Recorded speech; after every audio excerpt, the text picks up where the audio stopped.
మళ్ళీ పందిరి కిందకి వస్తాం. ఈరోజు బూడిద గుమ్మడి కట్ చేద్దాం అనుకుంటున్నాము. ఇదేంటంటే ఓన్లీ దిగదుడిచడానికి కాదు, అన్నిటికీ ఉపయోగిస్తుంది అంటున్నారు పిల్లలు.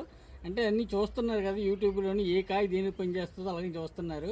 చూసేటప్పుడు ఈరోజు డాడీ కట్ చేద్దరు, కట్ చేసి జ్యూస్ చేసి చూద్దరు ఇది ఎలా ఉంటుందో అలాగే చూపించి అంటున్నారమ్మా. ఇది ఏంటంటే మన అందరికీ ఈవేళ జ్యూస్ చేసి పాప ఇస్తానంటుంది, అందుకని ఈవేళ కట్ చేస్తున్నామ్మా. ఇది తాగితే చాలా మంచిదట ఎండాకాలం కూడా. కానీ ఇప్పుడు వచ్చి నేను కూడా ఒకసారి 2 సార్లు తాగాను, చాలా బాగానే ఉంది జ్యూస్ కూడా. అందరూ కూడా ఈ బూడిద గుమ్మడికాయ ఓన్లీ దిగదొడచడానికి ఇంట్లో కట్టడానికి అనుకుంటారు, కానీ ఇది ఏంటమ్మా వడియాలు మామూలు గుమ్మడి వడియాలు కూడా పెట్టుకుంటారట, అన్నిటికీ ఉపయోగిస్తుంది. కానీ మనం జ్యూస్ చేసి తాగితే మరీ మన బాడీలో కూడా చాలా చల్లదనం కూడా ఇస్తుంది అంటున్నారు. అందరూ చాలామంది చెప్తున్నారమ్మ. ఇది ఒకసారి మేము ఇవాళ కట్ చేస్తున్నాము. కట్ చేసి మేము ఇప్పుడు తాగి చూపిస్తాము. సాయంత్రం తాగి చూపిస్తే ఎలాగుందో బాడీ అంతా వీటెక్కుని బాడీ చల్లారు కూల్ అవుతుంది.